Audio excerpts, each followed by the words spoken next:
lo que estamos. Entonces, formalmente, mis hermanos, vamos a iniciar nuestro tiempo devocional. Vamos a darle gracias al Señor por este tiempo y lo que hemos en sus manos esta mañana. Bendito Dios y buen Padre, en esta mañana te damos muchas gracias por tu misericordia, por tu gran amor, Señor, al permitirnos este espacio, Señor, de mutua edificación, de meditación en tu palabra, Señor. Aquella que siempre recurrimos, Señor, como refrigerio para nuestras vidas necesitadas de ti, Señor. Por eso te pedimos en esta mañana que nos asistas y que nos ayudes, Señor, a poder comprender tu palabra, Señor. En el nombre de Cristo Jesús, te pedimos estas cosas. Amén. Bien, mis hermanos, hoy corresponde Levítico 15. Ya hemos avanzado gran parte de este maravilloso libro, a pesar de lo complejo. Siempre hemos podido sacarlo adelante cada capítulo y siempre el Señor ha hablado de nuestras vidas en estos espacios. Entonces leo para ustedes, mis hermanos, el capítulo 15, Levítico. Habló Jehová a Moisés y a Aarón diciendo: hablad a los hijos de Israel y decidles: cualquier varón, cuando tuviere flujo de semen, será inmundo, y esta será su inmundicia en su flujo, sea que su cuerpo destiló a causa de su flujo, o que deje de destilar a causa de su flujo, él será inmundo. Toda cama en que se acostare el que tuviere flujo será inmunda, y toda cosa sobre la que se sentare inmunda será. Y cualquiera que tocare su cama lavará sus vestidos, se lavará también a sí mismo con agua, y será inmundo hasta la noche. Y el que se sentare sobre aquello en que se hubiere sentado el que tiene flujo, lavará sus vestidos, se lavará también a sí mismo con agua, y será inmundo hasta la noche. Asimismo, el que tocare el cuerpo del que tiene flujo, lavará sus vestidos, y asimismo se lavará con agua, y será inmundo hasta la noche. Y si el que tiene flujo estuviere sobre el limpio, éste lavará sus vestidos, y después de haberse lavado con agua será inmundo hasta la noche. Y toda montura sobre la que cabalgare si tuviere flujo será inmunda. Cualquiera que tocare cualquier cosa que haya estado debajo de él será inmunda hasta la noche, y el que la llevare lavará sus vestidos, y después de lavarse con agua será inmundo hasta la noche. Y todo aquel a quien tocare el que tiene flujo y no lavare con agua sus manos, lavará sus vestidos, y asimismo se lavará con agua, y será inmundo hasta la noche. La vasija de barro que tocare el que tiene flujo será quebrada, y toda vasija de madera será lavada con agua. Cuando se hubiere limpiado de su flujo, el que tiene flujo contará 7 días desde su purificación, y lavará sus vestidos y lavará su cuerpo en aguas corrientes, y será limpio.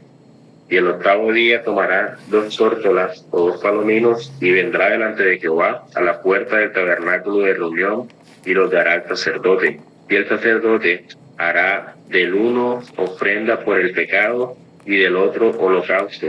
Y el sacerdote lo purificará de su flujo delante de Jehová. Cuando el hombre tuviere emisión de semen, lavará en agua todo su cuerpo, y será inmundo hasta la noche. Y toda vestidura o toda piel sobre la cual cayere la emisión del semen, se lavará con agua, y será inmunda hasta la noche. Y cuando un hombre yaciere con una mujer y tuviere emisión de semen, ambos se lavarán con agua, y serán inmundos hasta la noche. Cuando la mujer tuviere flujo de sangre, y su flujo fuere en su cuerpo, 7 días estará apartada, y cualquiera que la tocare será inmundo hasta la noche. Todo aquello sobre lo que ella se acostare mientras estuviere separada será inmundo. También todo aquello sobre lo que se sentare será inmundo. Y cualquiera que tocare su cama lavará sus vestidos, y después de lavarse con agua será inmundo hasta la noche. También cualquiera que tocare cualquier mueble sobre el que ella se hubiere sentado lavará sus vestidos, se lavará luego a sí mismo con agua, y será inmundo hasta la noche. Y lo que estuviere sobre la cama o sobre la silla en que ella se hubiera sentado, el que lo tocare será inmundo hasta la noche. Si alguno durmiere con ella, y su menstruo fuera sobre él, será inmundo por 7 días, y toda cama sobre la que durmiere será inmunda. Y la mujer, cuando siguiere el flujo de tu sangre por muchos días, fuera del tiempo de tu costumbre, o cuando tuviere flujo de sangre más de tu costumbre, todo el tiempo de su flujo será inmunda como en los días de tu costumbre. Toda cama en que durmiere todo el tiempo de tu flujo te será como la cama de su costumbre, y todo mueble sobre el que te sentare será inmundo como la impureza de tu costumbre. Cualquiera que tocare estas cosas será inmundo y lavará sus vestidos, y asimismo se lavará con agua y será inmundo hasta la noche. Y cuando fuere libre de su flujo contará 7 días y después será limpio. El octavo día tomará consigo 2 tórtolas o 2 palominos y los traerá el sacerdote a la puerta del tabernáculo de reunión. El sacerdote hará del uno ofrenda por el pecado y el otro holocausto, y la purificará el sacerdote delante de Jehová del flujo de tu impureza. Así apartaréis de tus impurezas a los hijos de Israel, a fin de que no mueran por sus impurezas, por haber contaminado mi tabernáculo que está entre ellos. Esta es la ley para el que tiene flujo y para el que tiene emisión de seno, viniendo a ser inmundo a causa de ellos. Y para la que padece su costumbre, y para el que tuviere flujo, sea varón o mujer, y para el hombre que durmiere con mujer inmunda. Bien, mis hermanos, un texto bastante complejo. De verdad, cuando si me dediqué a leerlo bien, dije, bueno, he cogido este capítulo, pero bueno es el Señor que nos ayuda, mis hermanos, y bueno, digamos que estos capítulos, yo hace algunos capítulos atrás, me tocó el 11, decía que estos van unidos, y estos representan como un tipo de leyes. Y digamos que el tema central de la distinción que se hace en Levítico 11 al 15 es la distinción entre lo limpio y lo inmundo o lo impuro. Digamos que esto pues no en un sentido moral, sino en un sentido ceremonial y ritual, que afectaba la capacidad de acercarse a la presencia de Dios en el tabernáculo. Entonces estos capítulos del 11 al 15 forman una sección crucial que trata sobre la pureza y la santidad de los rituales en la vida del pueblo de Israel. Aquel pueblo que debía ser llamado a ser apartados para Dios, hoy en día, en ese momento, se les da este tema de hacer la distinción entre lo limpio y lo inmundo. Entonces, haciendo, digamos, un recuento en cuanto a estos capítulos, en Levítico 11 veíamos cómo se hablaba de los animales. Ahí se establecían las leyes dietéticas, separando a los animales de aquellos que eran limpios o aptos para comer, y los inmundos, que eran aquellos que eran prohibidos. Esto, digamos, que subraya la distinción de Israel respecto a otras naciones y tiene implicaciones prácticas para la higiene y la salud. Esto simboliza la necesidad de la discreción y la selectividad en la vida. Luego en el capítulo 12 hablaba acerca del parto de las mujeres. Eso declara a la mujer ceremonialmente impura después de dar a luz, requiriendo entonces ella un periodo de espera y un sacrificio. Y esto pues destaca la universalidad de la pecaminosidad y la necesidad de la purificación, incluso en un proceso natural de la vida como es un parto. Luego los capítulos 13 y 14 habla de lo que son las afecciones de la piel, y digamos que esto aborda la ley de la lepra en personas, en ropa, en las casas. Dice que estas condiciones eran vistas como la impureza por excelencia, requiriendo entonces un aislamiento, un examen sacerdotal bastante riguroso y un complejo ritual de purificación para reintegrarse a la comunidad. Ahora luego, en nuestro capítulo de hoy, el capítulo 15, vamos a hablar acerca de los flujos corporales. Esto, digamos, se enfoca en las impurezas que provienen de los flujos genitales, tanto normales como son una menstruación o una emisión de semen, como bien dice el texto allí, como aquellos anormales o patológicos, que ya eso nos habla de flujos crónicos, cuando mujeres que tienen flujos que incluso superan los días de su normalidad. Bueno, no sé realmente cuántos días hacía ciencia cierta, pero hay mujeres que tienen mayor día de flujo sanguíneo y bueno, esto se debe ya a temas patológicos. Entonces, estos eventos, aún así siendo naturales, generaban una impureza contagiosa que exigía procedimientos de lavado y en casos persistentes, sacrificios para la expiación y la limpieza. Entonces, mis hermanos, en conjunto, estos capítulos enseñan que la santidad de Dios es tan radical que incluso los aspectos naturales e inevitables de la vida, como el comer, nacer, la enfermedad y las funciones corporales, pueden entrar en conflicto con su pureza perfecta, requiriendo entonces un proceso de purificación y recordándole constantemente a Israel la necesidad de vivir apartado para el Señor.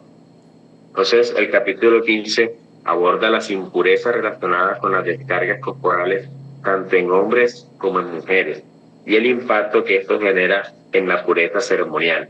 Entonces, lo primero, vamos a ver la impureza contagiosa y su alcance. Estas leyes de Levítico 15 sobre los flujos establecen que la impureza generada por estas descargas no solo afectan a la persona, sino que se transfiere por contacto, tal como lo dice el versículo del 4 al 12 y del 20 al 24. Entonces vemos que hay una inmundicia extensiva y esto hace referencia a cosas como el tocar la cama, el asiento, la montura o incluso a la persona impura sin las manos lavadas. Hacía que el otro individuo o el objeto quedara igualmente inmundo hasta la noche, requiriendo un lavamiento. Esto tiene también un sentido simbológico, y es que simboliza la naturaleza infecciosa del pecado y la imperfección humana. La impureza se propaga fácilmente, mientras que la pureza requiere un esfuerzo consciente, un lavamiento con agua e incluso a veces sacrificio. Esto nos recuerda que en el contexto del antiguo pacto, la contaminación espiritual era un riesgo constante para el pueblo de Dios, amenazando la santidad de su morada o el tabernáculo en su nombre exacto. Luego entonces viene el problema de la vida en la carne, y es que algunos flujos como la menstruación o la emisión seminal están ligados a los aspectos reproductivos de la vida. Entonces, la conexión que hay con la impureza subraya que desde una perspectiva bíblica, la vida en la carne, incluso en sus funciones naturales, está marcada por la ruptura inherente introducida por el pecado. Eso en cuanto a lo primero, en cuanto a la impureza contagiosa y el alcance que tiene. Ahora pasemos a lo segundo, y es el requisito de la purificación y la expiación. Y digamos que para recuperar la pureza ceremonial, la ley exige unos pasos específicos y que incluso estos varían en intensidad según el tipo de flujo. Lo primero que vemos el primer requisito es el lavamiento con agua. Y en la mayoría de los casos de impureza, digámoslo entre comillas menor, la emisión seminal, el contacto, el requisito es simplemente el lavamiento del cuerpo y de la ropa, y luego esperar hasta la noche para ser limpio. Pero ahora dice que está un agua corriente, digamos que es una metáfora de la limpieza. En el versículo 13 dice eso. Pero ahora veamos el segundo requisito, el ritual del sacrificio, y ya cuando hablo de esto, hablo de los flujos patológicos, y es que para aquellos flujos que eran persistentes o crónicos, se requiere un proceso más extenso.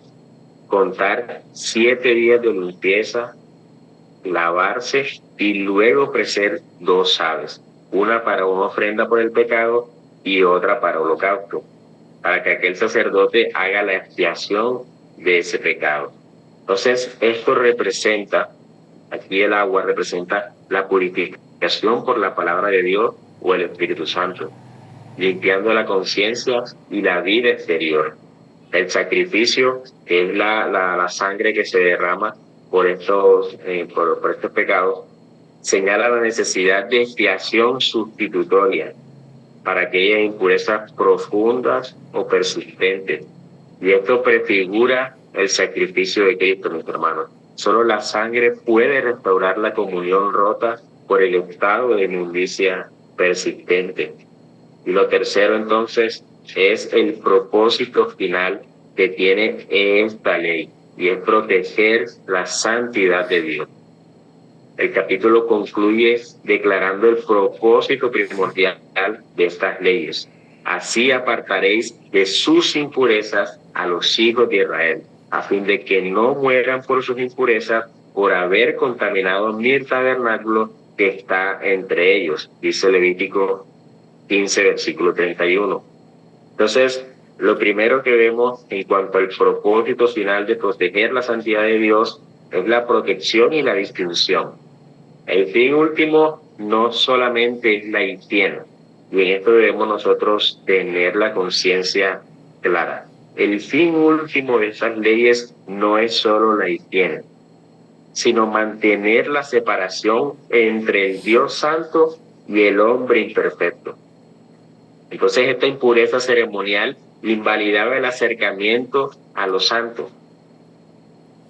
Una segunda cosa que podemos decir en cuanto al propósito final es el énfasis en el tabernáculo.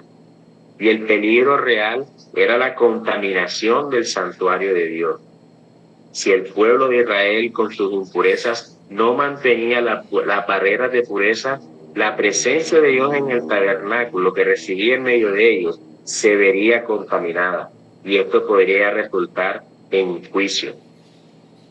Y esto, mis hermanos, también tiene un significado neotestamentario. Y quisiera entonces conectar todo esto con nuestros días.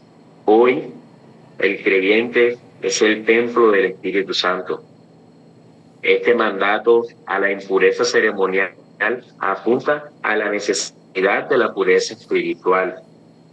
Nuestro Señor Jesucristo en el Nuevo Testamento abolió las leyes de pureza ritual, aquellas como comida, el contacto, pero mantuvo y elevó el estándar de la pureza interna y moral. Así que, mis hermanos, a modo de conclusión y con unas aplicaciones prácticas para nuestros días, si bien nosotros los cristianos no estamos obligados a seguir las leyes rituales del Levítico 15, los principios teológicos subyacentes son de vida o de vital importancia. Y lo primero que debemos hacer nosotros es un reconocimiento de la contaminación universal. Levítico 15 nos enseña que la imperfección es inherente a la condición humana, incluso en los procesos naturales. Por lo tanto, el creyente debe reconocer que la pecaminosidad es una realidad profunda y persistente que afecta todas las áreas de la vida, cuerpo, mente y espíritu. Así que nosotros no debemos pensar que somos inherentemente puros. Esta conciencia nos lleva a una humildad constante y a una dependencia ininterrumpida de la obra limpiadora de Cristo. Así que, mis hermanos, nosotros debemos tener conciencia de esto, que nosotros no somos puros. Debemos ser constantemente humildes y dependientes de la obra limpiadora de Cristo. Una segunda cosa que podríamos decir es que nosotros debemos tener una búsqueda activa de la santidad. Las leyes de contagio nos muestran que la impureza se propaga fácilmente en el mundo. Por lo tanto, nosotros debemos practicar la separación o el apartarnos de la impureza. No solo la inmoralidad obvia, sino también las influencias contaminantes en nuestra vida, como la pornografía, la codicia, el mal uso del lenguaje, el cinismo, las malas compañías, etc. La santidad es un llamado a la separación intencional de todo aquello que pueda contaminar el templo de Dios que somos nosotros. Y lo tercero es que la limpieza de Cristo, aquel lavamiento con agua y los sacrificios de Levítico 15 encuentran su cumplimiento en Jesús, el sumo sacerdote y sacrificio perfecto. Nuestra limpieza no depende de ritos, sino de la sangre de nuestro Señor Jesucristo y de la purificación continua por la palabra. Cuando nosotros pecamos, la restauración no viene por un sacrificio de animales, sino por la confesión que aplica la eficacia de la obra de Cristo. Así que Él no solamente nos limpia la culpa de pecado, sino que nos capacita para la impureza interna. Así que bien, mis hermanos, finalizando este tema, hemos visto entonces el propósito que tienen estas leyes dispuestas en Levítico 15, que eran, en fin, proteger la santidad de Dios, no tanto basarnos en lo que representaba la higiene o los rituales, sino era proteger la santidad de Dios. Vamos a orar. Bendito Dios y buen Padre, una vez más, Señor, a ti acudimos en oración, elevándote, Señor, todo pensamiento, elevándote a ti, todo honor, Señor. Por lo tanto, en esta mañana, Padre, te agradecemos, Señor, por tu palabra y que te pedimos que nos guíes a lo largo de este día, Señor. En Cristo Jesús te suplicamos, Padre, que nos ayudes a apartarnos de todo lo inmundo, Señor, a tener la conciencia de que debemos velar por nuestra santidad y por proteger tu santidad también, Señor. En el nombre de Cristo, aquí damos toda la gloria y toda honra. Amén. Bien, mis hermanos, eso era lo que había preparado para el día de hoy. Buenos días, mis hermanos. Sergio, gracias por la reflexión. Sí, como decías, definitivamente estas leyes tenían el propósito de mostrarnos lo santo que era el Señor y lo pecaminoso que somos los hombres. Hermano Juan Montiel, tiene el micrófono abierto, hermanito. Me gustaría añadir algo a lo que tú has dicho, que me parece importante de estas leyes de purificación, y es que recuerdo en una ocasión que un hermano, él era, estando en la presbiteriana, él decía que, de hecho era un anciano gobernante allá, él decía que tener relaciones sexuales, ahora que tú estás tocando el tema del semen y de ese tipo de flujos corporales, él decía que a él lo afectaba en su predicación tener relaciones sexuales el mismo día que predicaba. Y reflexionando en lo que él decía acerca de eso, él presentaba una connotación negativa acerca de la relación sexual que el mismo Señor había establecido para el disfrute dentro del matrimonio. Y él se refería a su matrimonio, o sea, no estaba hablando de tener relaciones fuera del matrimonio.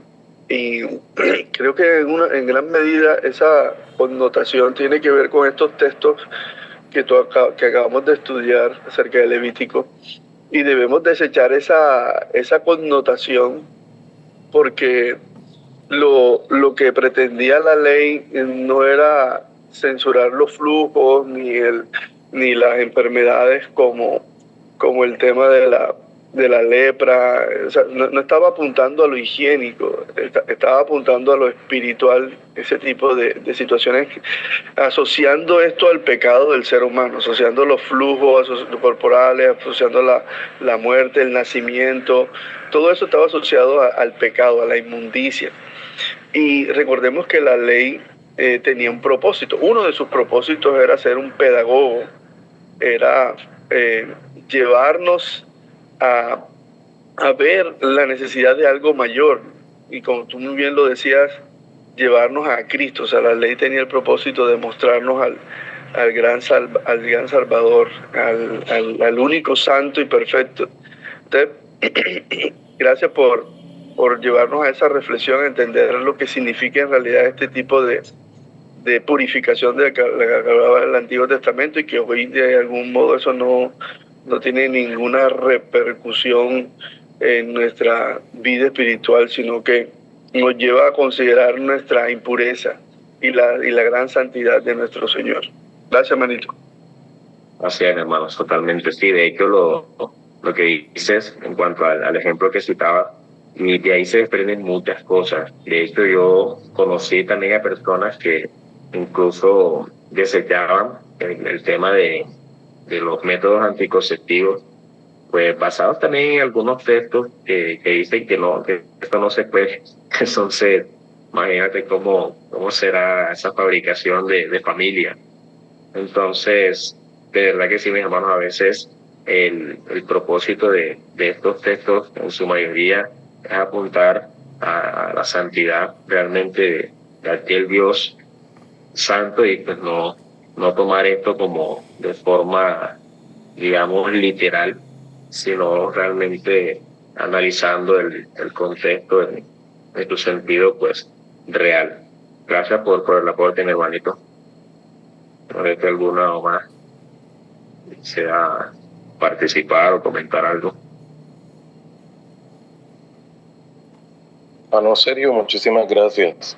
Muy oportuno esta reflexión y pues para todos nosotros y la lucha que tenemos diaria contra nuestro propio ser, contra nuestro pecado. Así que muchas gracias, gracias al Señor por esta reflexión. Gloria al Señor, hermanito. Moisés Cordero, gloria al Señor, mi hermano. Ya leí tu comentario por acá. Bueno, mis hermanos, creo entonces que no hay más intervenciones. Entonces, mis hermanos, creo que estamos cordialmente despedidos, entendiendo que el Señor es bueno al permitirnos estos espacios de meditación y mucho más a estas horas. Está, digamos, todo en calma.